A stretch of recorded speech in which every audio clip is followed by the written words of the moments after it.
Ako, marami tayong pag-uusapan ngayon. Oo, ano na, yung impeachment ni BP Sara Duterte at saka ni Bongbong Marcos. Nako po, yung kay Bongbong Marcos, mga bossing, yung impeachment ni Bongbong Marcos ay yung dalawang impeachment niya nakalusot na sa Committee on Justice ni Luis Tre. Oo, sufficient in form and substance. Palakpakan natin. That's the first step. After nyan, pag-uusapan na yan nila sa plenaryo. Oo, so everything is looking good. Hindi lang natin alam if palabas lang to, which I believe palabas lang talaga yan. Oh, pero sige lang, sabayan natin yung kanilang palabas, yung kanilang pauto, tingnan natin dahil yung kay VP Sara Duterte din ay nag-ano na din sila, nag-file na din sila ng impeachment or magfa-file na din sila ng impeachment yung Makabayan Black. Same complainants. Yung mga complainants ni Bongbong Marcos doon sa masa impeachment. Oh, kasi ang masa impeachment, ang niya si Lisa Masa, yung dating congresswoman na wala rin silbi sa buhay. O yan si yung mga dating mga rally ng rally, hanggang ngayon nagrarally. Pero wala pa rin namang pagbabago sa Pilipinas. Yung mga boses na mga namamaos na pero wala pa rin namang nagagawa sa Pilipinas. No, so sila ngayon yung nag-file and then sila din ang magfa-file noong impeachment ni VP Sara. Oh, kaya yun nga ang di natin alam kung paano nila i-manage yung dalawang impeachment. What if lumusot yung impeachment nila parehas? Oh, yung impeachment nila kay Bongbong, impeachment nila kay Sara, paano kung lumusot yan? Parehas sa Kongreso at napunta na sa impeachment court ng Senado. Paano sila makakapag-focus, di ba? Di ba? Paano yan? O, so kailangan nila ilaglag yung isa. O, pag nilaglag nila yung isa, sino ilalaglag nila? Si Inday Sara. O, so ibig sabihin, wala rin silbi yan. Di ba? O, pero anyways, bago yan, may pag-uusapan tayong malupit. May pag-uusapan tayo, mga bobo talaga itong mga vlogger ni Bongbong. O, meron na naman silang kasi natatandaan ninyo, si Madarahog, yung isang Duterte, hindi ko nga masasabi na Duterte aligned siya kasi lahat din naman tinatopic niya pero alam natin na katulad din natin siya na yung mga tama, ina-highlight niya yung mga mali, ina-expose niya, kahit sino pa yan. Ito si, ano bang pangalan nun ni Madarahog?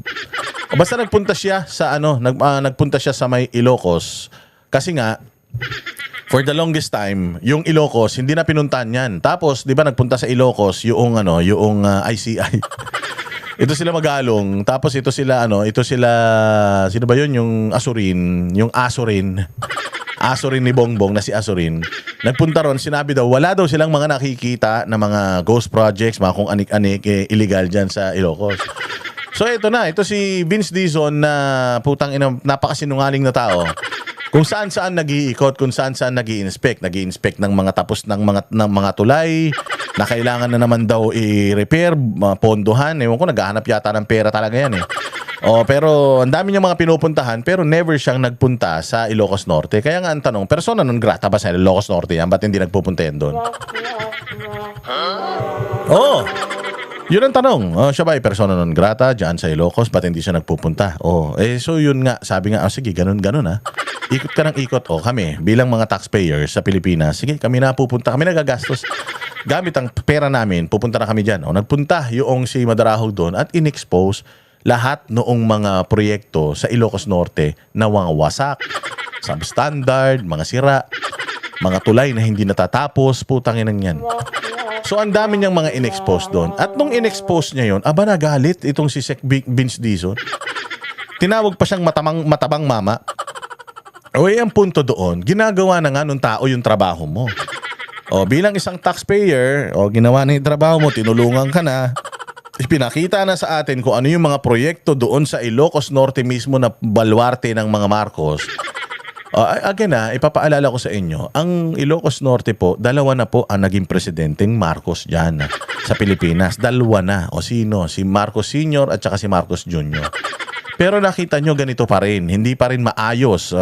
Hindi pa rin ganun kaunlad ang probinsya nila. Bakit? Ibig sabihin, wala talagang mga silbi ang mga tao na yan. Sa distrito mismo ng anak ni Pangulong Marcos, ayan, naglabasan yung mga hindi tapos na projects. Mga projects na dapat na tapos na pero hindi pa nangangalahati. Mga proyekto na napondohan na ibigay na yung mga kayamanan. Pero hindi pa tapos. Pag tinignan mo doon sa website ng DPWH, finish na, pero doon hindi pa. At ang mga proponents nito, ang proponents daw niyan, yung anak na si Sandro Marcos. Mismong distrito niyan, siyempre siya ang proponent niyan. So ang daming mga hindi gawa, mga warak-warak na mga flood control. So instead, si Vince Dizon magpasalamat kay Madarahog para sa kanyang effort. Ganun ba? O sige, pupuntahan ko rin niya. Maraming salamat sa iyo, Madarahog. Kasi at least nagkaroon kami ng idea. Yung mga pinakita mo, sige, verify namin yan. Tapos actionan namin agad-agad. Dapat ganun, hindi eh. Nagagalit sila doon kay Madarahog at mukhang ididimanda pa daw yung Madarahog. Dahil daw doon sa ginawa niya, hindi naman siya naninira. Pinapakita niya yung mga sirang kalsada, yung mga sirang tulay, mga proyekto. Pinapakita niya yung mismong mga tarpaulin. Yung mismong proyekto sa website, tapos na dito, hindi pa nagsimula ganitong taon. Dapat ganitong taon ng turnover, pero kalahati pala nagagawa. So hindi ba? Yun ay dapat na, yung expose na yun, dapat inaano mo, pinipick up mo at sinasabi mo na, napakabuti nung ginawa mo rito, napakahusay nung ginawa mo. Sige, dahil mahusay ka, mag-imbestiga, sige, i-deputize kita. Pwede naman ganun eh. O ikaw, sige, pumunta ka pa sa ibang mga lugar, tapos i-expose mo yung mga proyekto dyan, tapos kami ang mag-iimbestiga. Diba? Kasi busy rin kami. I can only do so much. I'm only one person. Pwede akong magpunta rito. Dito lang ako, kumbaga nakaschedule yan, pero kung tutulungan nyo ako, di ba ganun na maganda niyan, Vince Dizon? Kung tutulungan nyo ako, kung marami sa inyo ang gusto mag-volunteer to go to all the DPWH projects para tingnan kung ghost or hindi, malaking tulong yan sa investigasyon namin. Di ba dapat ganun? Pero po, ang unang ano niya kagad is parang, ikaw mali yung ginagawa mo ididimanda kita. Putang ina ninyo. Nag-effort na nga yung tao ipakita sa inyo yung mga tarantadong proyekto, ididimanda nyo pa mga hayop kayo. Ngayon, eto, nung nagpunta siya doon, yung mga bobong mga vlogger ni Bongbong, nagsipagpuntahan din doon sa mga pinuntahan niya. At dinidebunk siya, pero yun nga lang, yung pagdebunk sa kanya, wala naman sila mga hawak na mga dokumento. Para lang sila nag-excursion. Tapos nag-vlog din sila doon sa Binlagan ni Madarahog. Walang iya. Ito yung ilan sa mga ito may nagpadala lang sa akin, si J. Guevara. Sabi niya, tingnan mo itong mga ulol na ito.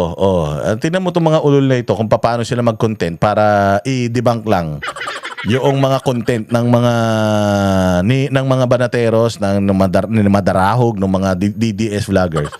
Tingnan ninyo, natin to. Reaction na natin mabilis lang. Sabi nila, unang imbestigahan daw ang Ilocos Norte. Bakit naman uunahin yung Ilocos Norte? Hindi nga bumabaha dito. Puking ina itong bobo. Puking ina itong pangit na, tanga pa. Walang hiya naman, bakit daw, ang sinasabi daw nila, tayo na yon, sige, unang imbestigahan yung Ilocos Norte. Boss, ganito kasi yan. Ang presidente kasi ng Pilipinas, taga Ilocos Norte. Tapos, congressman din sa Ilocos Norte, yung anak ng presidente. Alam mo ba, na ang pumipirma sa budget, presidente, kung di ka ba naman tanga. Tapos, ang pinakamalaking insertion at saka ang pinakamalaking allocable yung anak ng presidente na taga Ilocos din. Bobo ka ba? Okay, nag-inan to mga tanga talaga eh. Tanginan to mga ewan ko kung anong utak meron to mga taho yata mga laman ng utak nito, mga hudas na ito eh. Bongbong, ito yung mga binabayaran nyo. Romualdez, Lisa Marcos, ito ba yung mga binabayaran nyo? Okay, nang ina niyan. May mga sasakyan pa kayo para magkakasama kayong mag-vlog. Ang tatangan nyo naman so bakit daw iimbestigahan ang Ilocos? Hindi naman daw bumabaha sa Ilocos. Putang ina mo pala eh. Hindi pala bumabaha sa Ilocos bakit may mga flood control projects sa Ilocos? Ang ina niyan, patay. Umpisa pa lang, katangan na eh. Nilaglag mo kaagad yung amo mo. Wala palang baha sa Ilocos. Ba't kayo gagawa ng flood control project sa Ilocos? Hindi ba yan nga usapan? Yan nga yung usapan ngayon. Hindi ba ang Cebu ay hindi binabaha? Pero bulk ng mga flood control projects napunta sa Cebu. Bakit? Binabaha ang Bulacan. Kasi ang Bulacan naman, kasama naman talaga siya sa mga pinaglaanan ng mga proyekto ng flood control. Pero aside from Bulacan, ang dami pang mga binabaha ng mga lugar sa Pilipinas. Bakit? Walang mga proyekto doon Bakit yung mga proyekto nandiyan sa mga lugar na hindi binabaha, bobo? O di doon pa lang nilaglag mo na yung katangahan ng amo mo eh. Paano mong pipirmahan? Ganyan ka bobo si Romualdez. Bakit mo pipirmahan yung mga proyekto? Ba't ka mag-allocate ng mga flood control mitigation projects diyan sa mga lugar na hindi flood prone? Hindi naman pala flood prone ng Ilocos eh. Bakit doon kayo naglalagay ng mga flood control projects? Eh, hindi ba pinapakita ni Madarahog doon yung mga flood control mitigation projects na mga gumuho? Ay, putang ina, paano guguho yan kung di naman bumabaha pala dyan? Walang hiya itong mga ito. Ano pa? So dapat ang uunahin talaga yung Davao kasi konting ulan lang bumabaha. Sa Davao? Konting ulan lang bumabaha sa Davao? Paano bumabaha sa Davao na konting ulan lang? O lahat naman ng bayan dito sa Pilipinas, pag konting ulan lang bumabaha, bobo. Hindi lang naman sa Davao eh. Bakit Davao ang uunahin natin? At saka, isipin yung Davao. Alam mo ba sa buong Mindanao, Davao ang pinakamayaman na probinsya? Alam mo ba sa buong Mindanao na ang Davao ang pinakanangunguna? At alam mo ba napasok ang Davao sa mga pinakamayamang syudad sa buong Pilipinas? Alak ng tinapay. Wala pong flood control projects na nag-fail sa Davao. Walang mga warak. Merong mga ini-enhance, merong mga nire-repair kasi normal man yan, maintenance kasama yan. Pero alam mo ba sa Davao, solid yung mga proyekto. Diyan pinapakita na nga sa inyo, pinapakita na ni Boss Mil sa inyo yung mga proyekto sa Davao. Ang dami na nga mga vloggers sa Davao na mga construction workers na pinapakita nila paano ginagawa yung mga proyekto dyan. Walang hiya. Ba't Davao na naman? Alam mo, ang Davao kasi walang proyekto, walang pondo Davao eh. Since 2022, hindi na pinondohan ang Davao City ng national government. Oo, wala. Anong sinasabi mong kailangan imbestigahan doon? Gunggong. Matagal nang tapos yung mga flood control mitigation projects doon. At matagal na rin tapos yung mga proyekto doon. At yung mga proyekto doon napakikinabangan na. Ang ganda nga nung tulay doon, inangkin pa ng amo mong si Bongbong tanga. Walang hiya kayo, mga utak tae talaga kayo. Pero maganda yan. Mag-imbestiga nga kayo sa Davao. Di ba iniimbitahan nga kayo ni Pulong? Sabi nga ni Pulong, sige na magpunta kayo doon. Kayo, di ba nagpunta kayo dyan sa Ilocos? So magpunta na rin kayo sa Davao. Tapos tingnan nyo yung mga proyekto sa Davao. Nakita nyo ba si Magalong doon? Putang ina yung mga langgam yung hinahanap. Nagpunta doon sa mga proyekto dyan sa Davao. Tapos putang ina nagkukukot-kot doon. Dahil wala nga silang makitang problema doon sa mga proyekto dyan sa Davao. Bobo ka. Pumunta kayo sa Davao, bilisan nyo, putang ina nyo. Ang tatangan ninyo, puro kayo hal-hal dyan. Sayang mga binabayad sa inyo. Hindi nyo napapabango si Bongbong. Inilalaglag nyo kagad si Bongbong eh. Sinasabi nyo kagad na hindi naman pala binabaha ang Ilocos. Di pala binabaha Ilocos. Bakit may project dyan? Tanga! Kayo mga kababayan, paeg ba kayo dyan? Bakit uunahin ang Ilocos Norte? Doon nga bumabaha kahit konting ulan, kahit Gaano ka konti?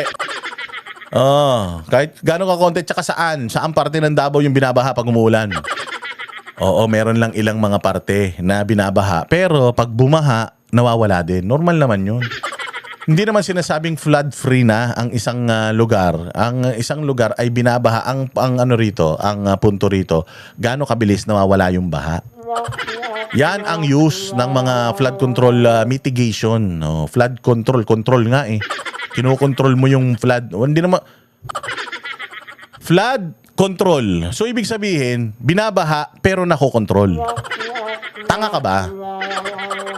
Eh kung sinasabi mo na ang Ilocos flood free, bakit may flood control project dyan? Hindi naman pala kayo binabaha. Ilan nyo mga bobo talaga kayo. dito sa Ilocos Norte, malakas ang ulan, hindi po bumabaha. Hindi pala bumabaha dyan. Ba't may flood control project nga dyan? Okay nang ina mo, tanga ka. Bawasan ang bayad dito sa gunggong na to. Magkano ba? Minimum wage ba to? 350. Isang vlog. Kaya nababasan nyo ha. Tanginan to, pangit nan, tanga-tanga pa. Kaya pinapaimbestigahan ng Davao. Kaya siguro na gusto nila paimbestigahan ng Ilocos Norte. Uumpisahan pa lang ba nila ang flood? Puro cut naman yung vlog mo. Ang ikli na nga, puro cut pa, pambobo. Nang tinapay, mali-mali kasi yung script nyo eh. Control project ng 51 billion? Or nagdo-double time sila para hindi masilip?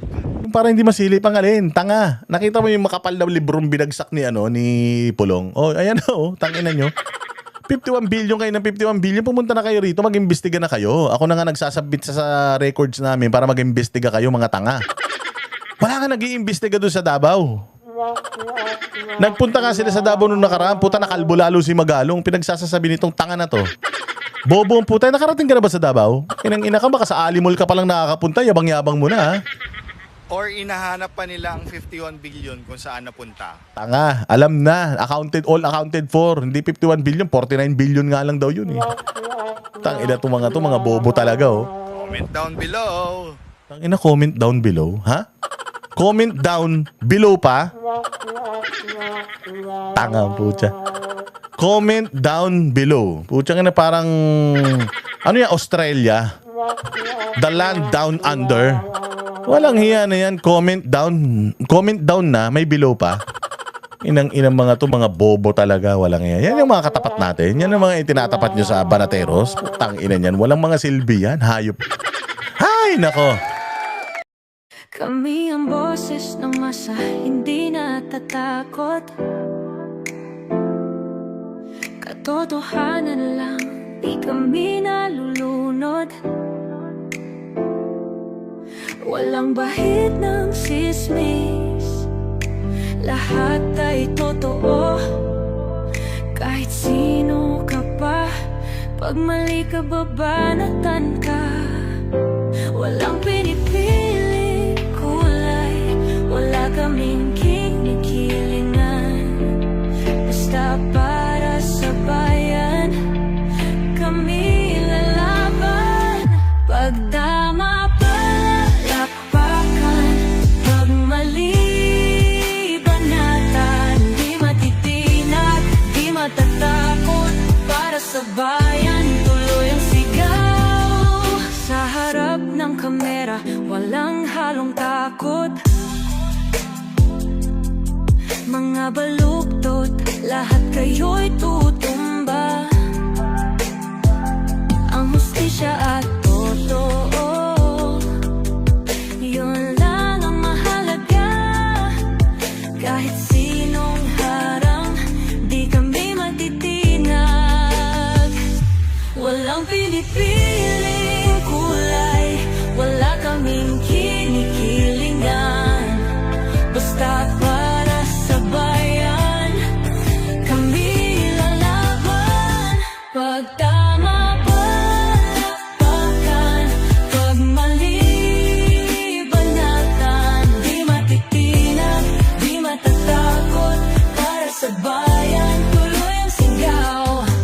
Kung nasa tama ka, ikaw ay aming kasama. Pero pag mali ka, handa ka na bang mabasag? Banateros kami, walang inuunan. Dahil bayan muna, bago ang sarili.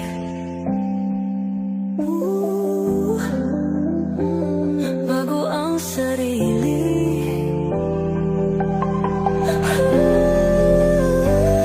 Pagtama palakpakan, pag mali banatan. Banateros ang sigaw, katotohanan ang laban.